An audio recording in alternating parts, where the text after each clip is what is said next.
one of the tense moments during the debate, I'm going to turn to our panel here, was during the discussion about the transcripts. And we've been talking about this throughout the night. The transcripts of Hillary Clinton's paid speeches to Goldman Sachs. Why not release them is a question that Bernie Sanders himself had posed to Hillary Clinton.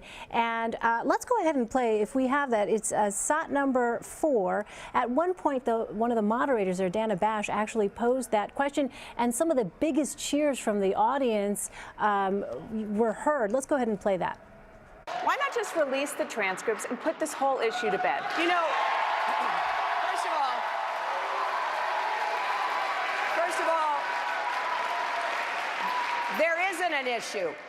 When I was in public service, serving as the senator from New York, I did stand up to the banks. I did make it clear that their behavior would not be excused.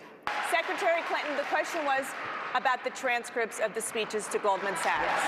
Why not release them? I have said, look, there are certain expectations when you run for president. This is a new one, and I've said if everybody agrees to do it, because there are speeches for money on the other side, I know that. Secretary Clinton, you just heard her. Everybody else does it, she'll do it. We'll do it. I am going to release all of the transcripts of the speeches that I gave on Wall Street behind closed doors. Not for $225,000, not for $2,000, not for 2 cents. There were no speeches. All right, Nick Thompson, who does that round go to? I don't know. You watch that, and it's amazing to watch it again because it's basically, Hillary, you release the transcripts. Oh, first let me try to change the subject. No, Hillary, will you release your transcripts? I'll do it when he releases his transcripts. Oh, wait, he's going to release his transcripts. Hillary, will you release the transcripts? I'll do it when he releases his tax returns. Hillary, will you release your transcripts? I'll do it when he can do 50 jumping jacks, right? I mean, it's like... It's nuts. Just stop dropping a stone on your foot over and over and release the transcripts. I mean, this is a continued vulnerability for her, Linda. We were talking about this before. The honest and trustworthy numbers, when you look at her poll numbers, continue to be a weak spot for her.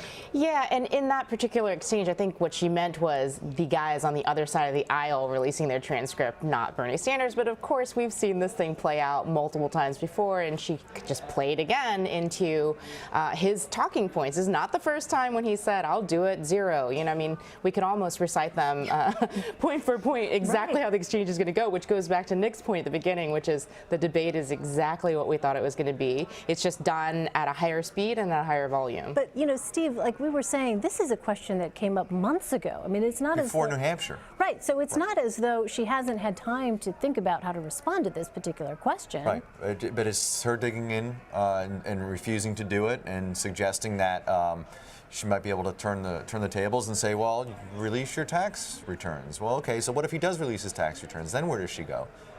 Again, what is in these transcripts that is worth hiding for months, years, that you're going to jeopardize you already have trouble with these polling numbers.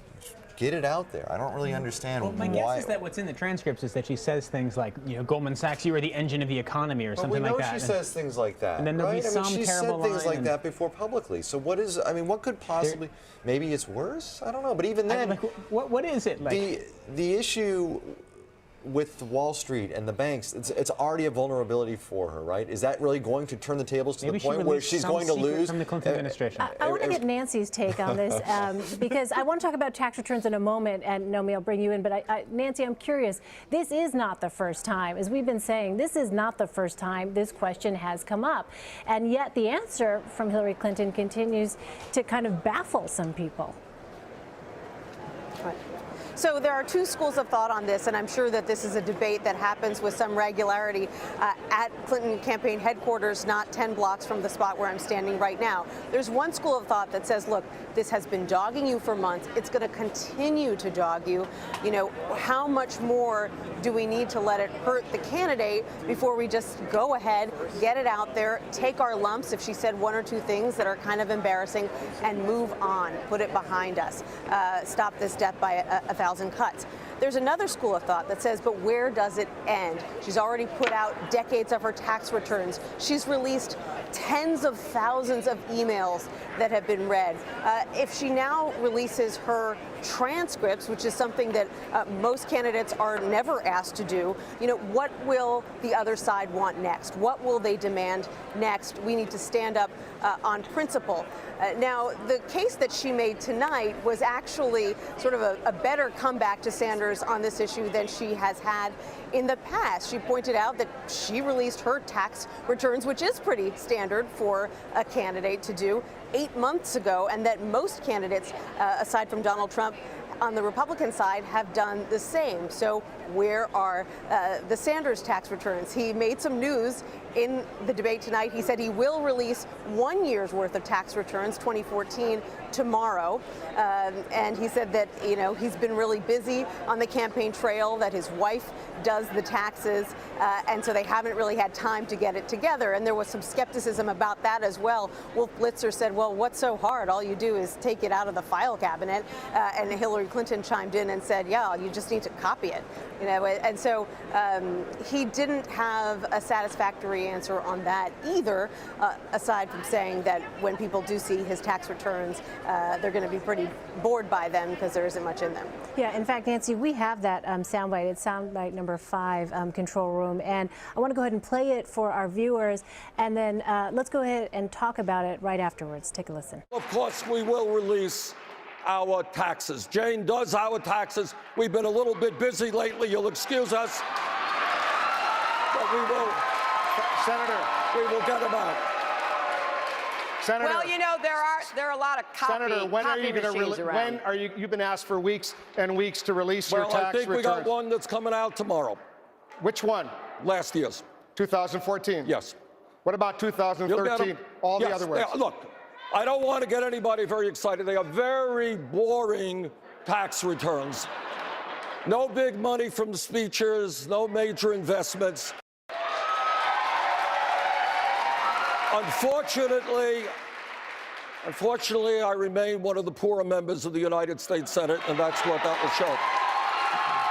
So, Senator, just to be clear, tomorrow you will release the 2014 tax returns from you and your family. Yes. And what about the earlier ones? What's the problem? What's taking so long? Because you just have to go to the filing cabinet, make a copy, and release them. What we have always done in my family is Jane does them, and she's been out on the campaign trail. We will get them out. We'll get them out very shortly. It's not a big deal. All right. So, Nomi, let me turn to you. What do you make of that answer? Listen, I mean, I don't think any of us know what the reason is, or we can speculate. I don't personally think that there's anything shady about his tax returns. I think he's been very honest about his disclosures. This is not somebody who pals around with Wall Street. Maybe that's the right answer. He does have a very small operation. That's something to keep in mind. The campaign is, and I've been with them, for the one person on the campaign, there are probably 15 or 20 of them on the Hillary campaign. And so I do think that they're multitasking quite a bit. With that being said, it's not equivalent to the transcripts. When Hillary Clinton is running to reform Wall Street as a Democrat, who cares what Republicans do? They're not trying to pledge to reform Wall Street. As a Democrat, it shows virtue and honesty that you can prove this. And it's bad optics. I think it just reiterates not just the untrustworthiness, but whether or not her values align with the Democratic Party values. Maybe they align with the establishment's values, but the real principles of the Democratic Party